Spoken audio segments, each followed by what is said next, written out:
Mutfağımdan herkese merhaba arkadaşlar. Bugün sizlerle Azerbaycan'da öğrenmiş olduğum peraşki tarifini paylaşmak istiyorum.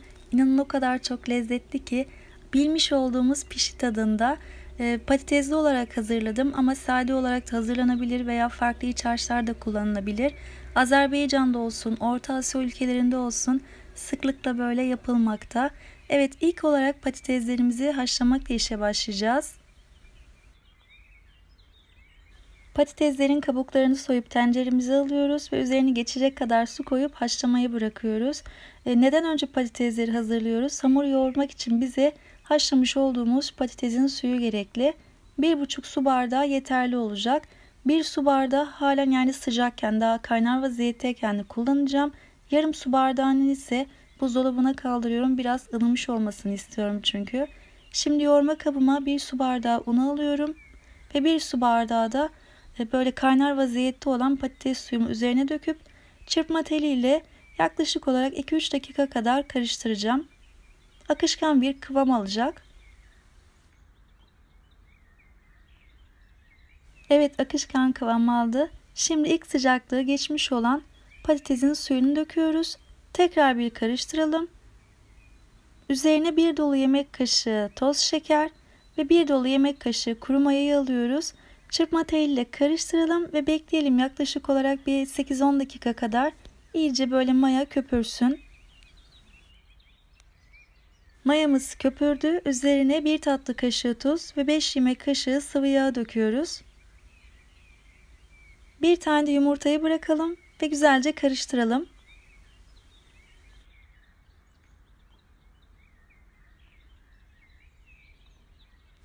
Son olarak unu döküyoruz. İlk etapta 1 su bardağı unu kullanmıştım. Şimdi ise 3,5 su bardağı unun üzerine dökelim.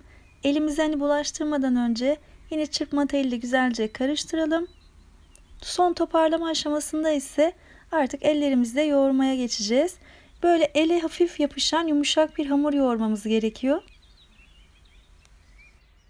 Üzerine hafif un serpelim ve kapağını kapatalım. Mayalandırmaya bırakalım. Oda sıcaklığınıza göre mayalanma süresi değişebilir. Benimki yaklaşık olarak 45 dakikada mayalandı. Mayalanma devam ederken iç harcı için soğanlarımızı küçük küçük doğrayalım ve yağda onları güzelce kavuruyoruz. Kavrulan soğanların üzerine tuz ve karabiber bırakıyorum. Sevmiş olduğunuz tabii ki başka baharatları da ilave edebilirsiniz. Yine damak tadınıza göre miktarlarını artırabilir veya azaltabilirsiniz. Şöyle bir karıştıralım. Ardından ocaktan alıyoruz.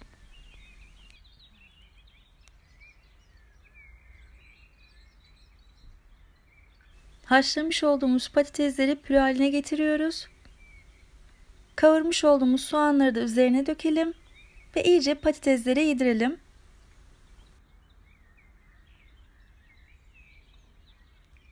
Bu güzel tarif için buradan sevgili arkadaşım İlgare'ye, bizim Medbehten sayfası kendisine aittir, teşekkürlerimi sunuyorum, sevgilerimi gönderiyorum. Evet, hamurumuz mayalandı. 2-3 dakika böyle hamurumuzu yoğuralım ki içerisindeki hava kabarcıkları çıksın. Hamur yumuşak olduğu için elinize yapışabilir.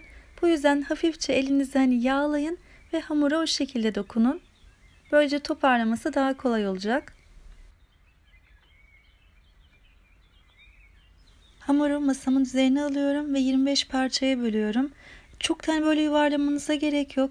Neden derseniz zaten elimle açacağım.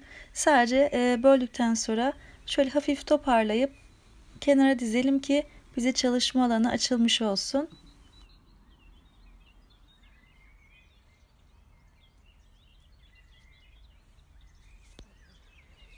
Şekil vermeye başlıyorum. Şimdi çalışacağım zemini hafifçe yağlıyorum ve ilk yapmış olduğum bezeyi parmaklarımla bakın bastırarak açıyorum. Yalnız kenar kısımları ince olsun. Bu da püf noktası. Çay tabağından biraz büyük olacak. İçine de hemen harcımızdan bırakalım 2 tatlı kaşığı kadar. Sonrasında ortaya doğru birleştiriyoruz. Bakın uç kısımlarını bu şekilde kapatıyoruz. Ve kenar kısımlarını orta noktada birleştirelim. Birleştirdikten sonra da görmüş olduğunuz şekilde kapatıyorum. Elimi alıp hafifçe böyle üzerine bastırıp düzeltelim şeklini ve yağlamış olduğum tepsime bırakıyorum. Eğer masanızın üzerine bırakacaksanız bırakmış olduğunuz yeri de öncelikle yağlayın ve sonrasında üzerine koyun.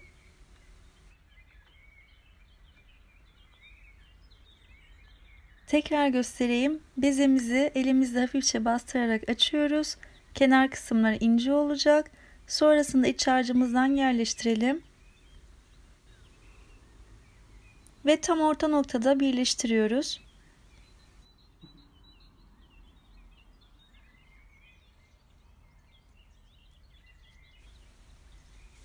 Kenar kısımlarını orta noktada da birleştirdikten sonra şeklini düzeltelim.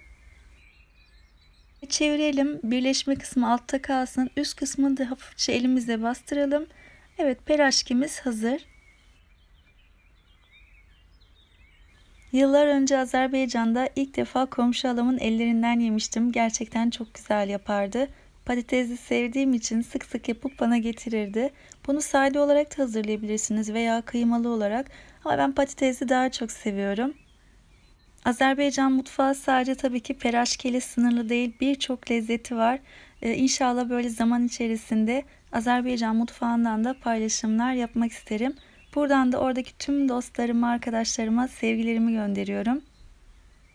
Evet, peraşkilerim hazır. Bakın, ilk hazırlamış olduğum tepsim diğerlerini yapma aşamasında güzelce kabardı. Şimdi onları kızartacağım. Peraşkilerin güzelce kabarmasını istiyorsak bol ve kızgın yağda kızartmamız gerekiyor. Yağımız kızdıktan sonra da peraşkileri içine dikkatli bir şekilde bırakıp arkalı önlü kızartacağız.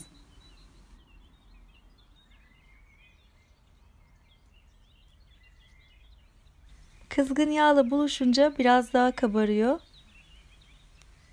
Kızaran peraşkileri alalım ve servis tabağımıza bırakalım.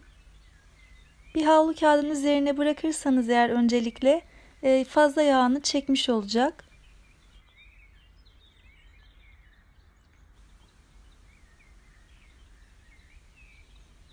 Dokusu gerçekten muhteşem oldu. Hemen içine göstermek istiyorum. O kadar çok yumuşak, o kadar çok lezzetli ki peraşkilerinizi ister kahvaltılarda, isterseniz çay saatlerinde sevdiklerinizle paylaşabilirsiniz. Yanında böyle zeytin, peynir, domates, salatalık gibi farklı kahvaltılık malzemelerle de tüketebilirsiniz. Tabii yanında çayı unutmayalım.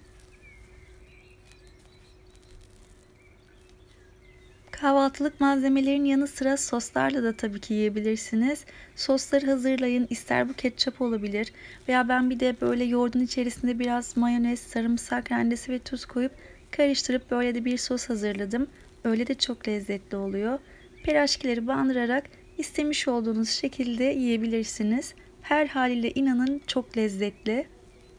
Deneyecek olanlara şimdiden kolay gelsin, afiyet olsun. Videomu beğendiyseniz beğen butonuna tıklayıp çevrenizdekilerle de paylaşırsanız çok mutlu olurum. Bir diğer videomda görüşmek üzere. Hoşça kalın, sevgiyle kalın.